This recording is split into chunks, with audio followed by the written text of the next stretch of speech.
अस्सलाम वालेकुम। आइए बनाते हैं हनी कॉम्ब ब्रेड जो कि अरब कंट्रीज़ में बहुत फेमस है। तो तमाम टिप्स और ट्रिक्स के साथ आपके साथ शेयर करेंगे। वीडियो को एंड तक ज़रूर देखिएगा, बिल्कुल स्किप मत कीजिएगा। 3 कप यहाँ पे हमने मैदा ले लिया है और उसे अच्छी तरह से छान लीजिएगा। इसके बाद यहाँ पर ईस्ट यानी इंस्टेंट चीज़ इस्तेमाल करें, ख़मीर जो कि है तकरीबन हाफ़ टेबल स्पून फुल।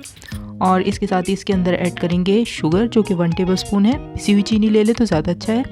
और यहाँ पे सॉल्ट ऐड कर रहे हैं तकरीबन हाफ़ टी स्पून फुल। तमाम ड्राई इंग्रेडिएंट को अच्छी तरह से पहले मिक्स कर लेंगे ताकि कोई भी चीज़ एक जगह पे जमा ना रहे। और इसके बाद इसके अंदर ऐड करेंगे हम मेल्टेड बटर, या फिर आप इस्तेमाल कर सकते हैं regular cooking oil. 4 table spoon full हमने मेल्टेड बटर या ऑयल इस्तेमाल करना है। इसके बाद यहाँ पर हमने एक अंडे को फेंट के डाला है और उसमें से तकरीबन 2 टेबल स्पून फुल हमने अलग रख लिया है जो बाद में यूज़ होगा।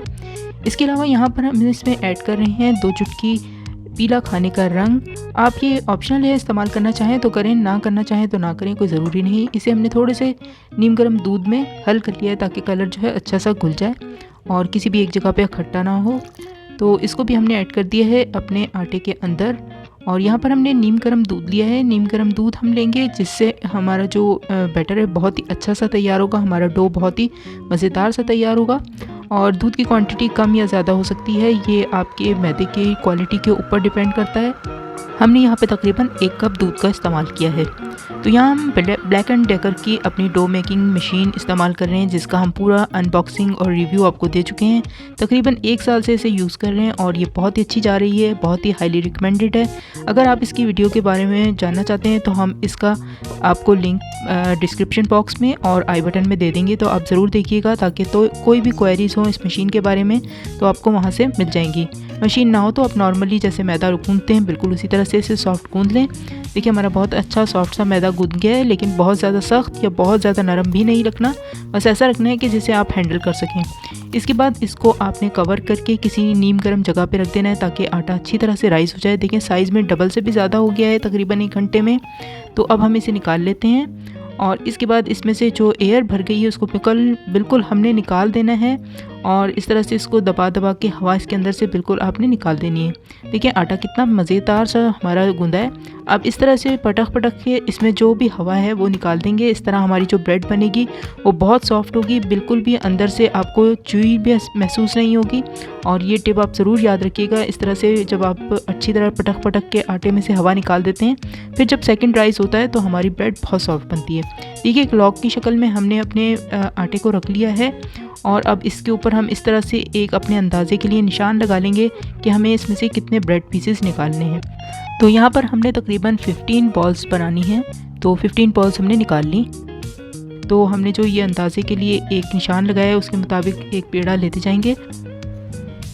तो यहाँ पर हम चीज़ का इस्तेमाल करेंगे, आप यहाँ पर क्रीम चीज़ का भी इस्तेमाल कर सकते हैं, लेकिन हमें ज़्यादा बेहतर ये लगता है कि हम ये चीज़ जो क्यूब्स की शक्ल में या ट्रायंगल्स की शक्ल में आती है उसको इस्तेमाल करें, क्योंकि वो ज़्यादा मेल्ट नहीं होती और बहुत अच्छी तरह से हमारे ब्रेड के साथ जब बेक होती है तो उसका टेस्ट आता है।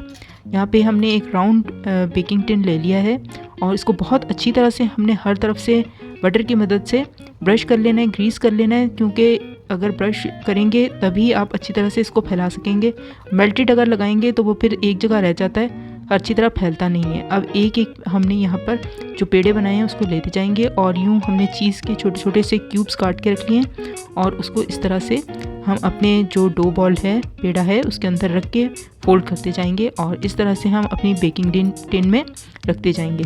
तो इसी तरह से हम अपने तमाम जो हमने यहाँ पर बनाए हैं ब्रेड बॉल्स उसको कवर करते जाते हैं, फिल करते जाते हैं, स्टफ़ करते हैं और इसके बाद आपको दिखाते हैं। तो यहाँ पर हमने अपने तमाम जो पेड़े बनाए थे उनको फिल कर लिया है, स्टफ़ कर लिया है पनीर की जो क्यूब्स थे उनके साथ, और इस तरह से हमने इनको कवर करके रख देना है। देखिए थोड़ी देर बाद तमाम हमारे जो पेड़े हैं खूब अच्छे से फूल गए हैं और तकरीबन इसमें हमें आधे घंटे के लिए हमने इसे दोबारा राइजिंग का टाइम दिया था। अब जो हमने 2 टेबलस्पून फुल अंडा रख दिया था अलग से, उसको हमने ब्रश की मदद से अच्छी तरह से अपने तमाम पेड़ों के ऊपर लगा देना है। इससे जब पेड़े बेक होंगे तो बहुत प्यारा सा उन पर गोल्डन कलर आ जाएगा। यहाँ पे हमने सफ़ेद तिल लिए हैं और उसको स्प्रिंकल कर देंगे तमाम अपने बंस के ऊपर और देखिएगा बहुत ही मज़ेदार तैयार होंगे। तो यहाँ पर हमने अब इसके लिए शुगर सिरप तैयार करना है, जिसके लिए हमने हाफ़ कप यहाँ पर शुगर ली है। रेगुलर शुगर है और 1/4 कप हमने यहाँ पे पानी का इस्तेमाल किया है। दोनों चीज़ों को इतनी देर तक पकाएंगे जब तक कि हमारी चीनी बहुत अच्छी तरह से घुल ना जाए। हमें कोई 1-2 तार का शीरा तैयार नहीं करना, बस चीनी को अच्छी तरह से घोल लेना है।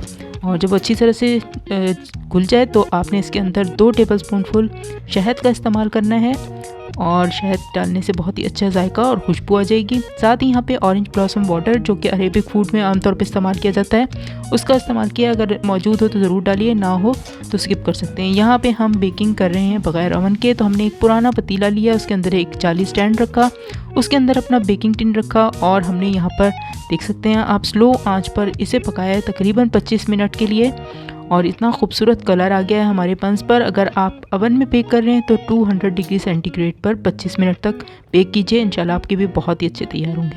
तो यहाँ देख सकते हैं आप बहुत ही मज़ेदार से हमारे बंस तैयार हो चुके हैं, फूले फूले गोल्डन कलर, बहुत ही मज़ेदार खुशबू भी आ रही है।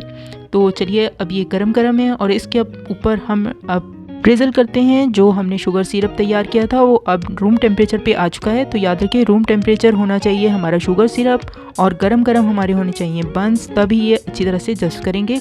एक ही वक्त में सारा शुगर सिरप मत डाल दीजिएगा वरना हमारे जो बंस होते हैं वो बहुत सौगी हो जाते हैं।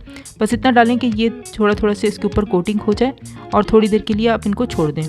थोड़ी देर बाद आप देखेंगे कि तमाम जो शुगर सिरप आपने ऐड किया था वो सब जस्ट हो गए। अब इसके बाद आप थोड़ा सा और डाल लीजिए और बाकी बचा के रख लीजिए, क्योंकि जब आप बंस सर्व करेंगे तो उस वक्त आप उस पर थोड़ा सा और ड्रिज़ल कर लीजिएगा। तो इस तरह हमारा बहुत ही मज़ेदार से बहुत जूसी मज़ेदार इतनी खुशबूदार बंस तैयार हुए हैं। अगर यही आप बाज़ार से जाके ख़रीदेंगे तो आपको मालूम है कि बेकरी के आइटम्स कितने महंगे होते हैं, लेकिन यही घर में बहुत ही सस्ते दामों आप तैयार कर सकते हैं। देखिए हमने ओवन का भी इस्तेमाल नहीं किया, हर कोई अपने घर में बहुत ही आराम से तैयार कर सकता है, बच्चियां भी तैयार कर सकती हैं। बस छोटे छोटे जो हमने टिप्स आपके साथ शेयर किए हैं उनको मद्देनज़र रखें ताकि आपकी भी ब्रेड इतनी ही शानदार तैयार हो जैसे हमारी तैयार हुई है। देखिए नीचे से भी कितना मज़ेदार सा गोल्डन कलर आया है और आप इसको आराम से बगैर ओवन के अपने घर में किसी भी पुराने पतीले के अंदर तैयार कीजिए और सबको मज़ेदार से बंस खिलाइए। सर्दियों की शामों में मज़ेदार से ये बंस अपने घर वालों को सर्व कीजिए कश्मीरी चाय के साथ, जिसकी रेसिपी हम ऑलरेडी आपके साथ शेयर कर चुके हैं। उसका भी लिंक आपको भी दे देंगे, आप ज़रूर देखिएगा, इंशाल्लाह आपको वो भी पसंद आएगी। तो इंशाल्लाह जल्दी फिर किसी नई रेसिपी के साथ आपसे मुलाकात होगी। अगर आज की रेसिपी आपको अच्छी लगी है, पसंद आई है, तो अपना फीडबैक देना मत भूलिएगा और वीडियो को भी लाइक कर लीजिएगा। चैनल को अब तक सब्सक्राइब नहीं किया तो सब्सक्राइब भी ज़रूर कर लीजिएगा। दुआ में याद रखिएगा, अपना ख्याल रखिएगा। अल्लाह हाफिज़।